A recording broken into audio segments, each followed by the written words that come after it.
Hello, YouTube land. Welcome to another one of my ultra exciting videos about something.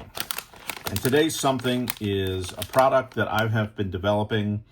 I actually developed these about 1.5 years ago, but more recently, I've sort of committed to getting them out and about in the market here a little more. And I think there's something a little different, and I think there's something you're going to be interested in if you're into sharpening. This is my Creely Blades Sharp Condition Diamond Cream.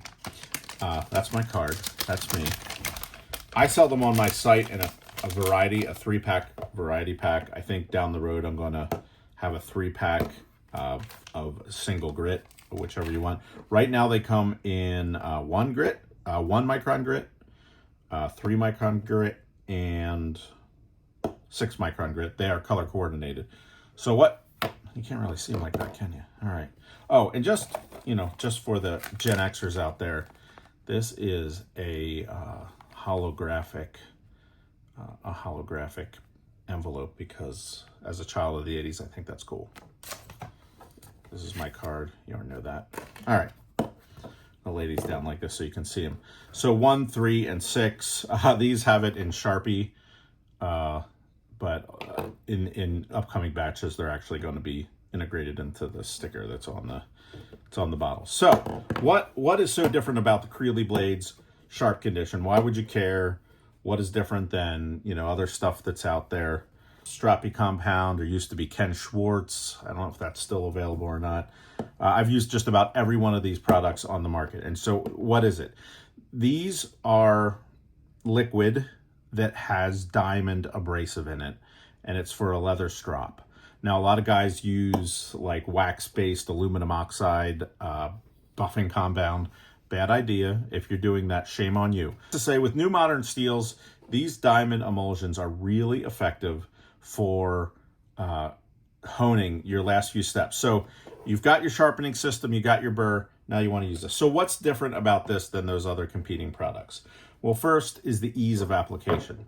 It's not like I invented something new here, but this is an eyedropper. This bottle is like an eyedropper bottle. And it just allows you to really control how you put it on. So I'm going to put some on here for you, just so you can see what it looks like. This is blue, but it's got abrasive in it, so it sort of makes the color look a little different. So I'm just going to put this on here, rub this in a little bit. Obviously, this is a brand new strop, and this strop is hungry, so I'm putting way more on there than I would put on a normal sort of secondary application. So yeah, I just put it on there with my finger. So the first thing is the ease of the application. On a lot of other products, there are spray bottles or pumps, and you spray it on there and it goes, some goes on there, but it doesn't, you always get it all on there. Some of it floats away. And this stuff's expensive, admittedly. It's expensive to make, it's expensive to buy, it's expensive to sell. I want to lose as little of it as possible. So that's the first thing. The viscosity makes it also so it doesn't run off. Most products are either in water or in alcohol. And so you put them on there, if you're not perfectly level or careful, it runs off on you, and it takes longer to dry sometimes. The other thing, I put mine on a wheel. It's like a Tormek leather wheel, but it's more industrial and commercial. But it really liked to run off that because the wheel is a radius and it just wanted to run down or up. It was hard to, I would lose some in that. So this viscosity keeps it doesn't run. This is suspended in a very high quality leather conditioner. So hence the play on words, sharp condition. You want your knife in a sharp condition, but it's also conditioning your leather strop because it's a leather conditioner, and a expensive high quality one too. It's not some cheap leather conditioner. It's a very expensive one. I actually got it first for some more expensive boots I had to kind of maintain them. So I really like the way it worked on that. I really like the way it works on this. And the happy accident is how extremely well this lotion suspends the diamond emulsion. I tell you to shake it before you use it, but it really resists settling. So that's a happy accident that came with this as well. The other thing is it doesn't build up on the strop. Now I want to just use this a little bit. Now this is plenty dry enough just with me yapping a little bit that I can start to use this. Should probably get my thumb out of the way of the blade, huh? That might be a good idea. And you're going to see, I'm just going to take a few passes here. I don't want to be sloppy. I'll be sloppy and slice my finger, bifurcate my finger there. But just after a few slices, after a few strokes, you can see that that's cutting pretty aggressively right away. It's a rather high concentration of the diamond abrasive, rather high. I do know compared to some other products out there, and I'm not, look, other products don't have to be bad for my product to be good. I'm just solving some issues that I had with other products because I use it so much. You know, I'll have a stack, this isn't a big stack, but you know, I'll have a stack of blades that I'm sharpening from scratch. So I need an effective quality thing. And I was going through this stuff like crazy. I was buying bottles of it all the time. So I eventually decided that, you know, hey, I'm gonna make my own and try to fix some of the challenges I had. So it doesn't build up like that aluminum oxide stuff. And if ever it does, you just sort of, you know, scrape it off. You know, it would take a while before it does. And it dries quickly. And it's, you know, I say it dries quickly. It soaks into the leather. And then you're left with the abrasive on the outside. And the feeling when you run across this, I can't really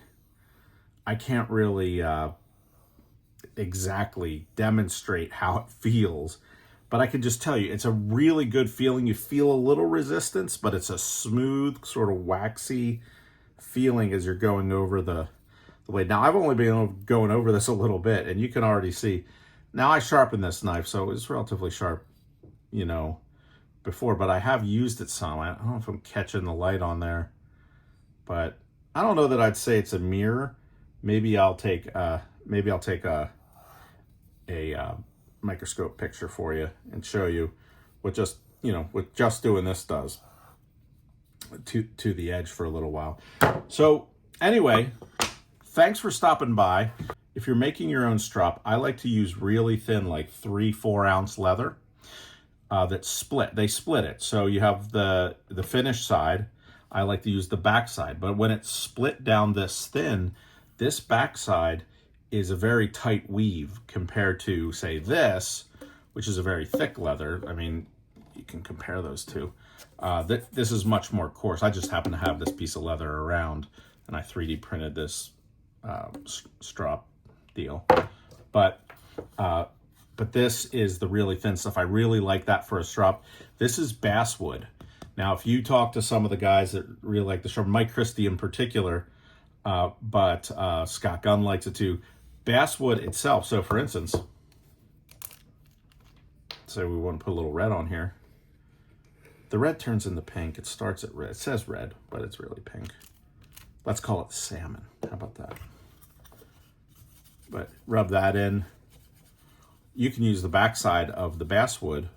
I got this at Hobby Lobby, by the way, in case you're wondering, where do I get basswood? Because that's a good question. I don't think Lowe's has it, or Home Depot.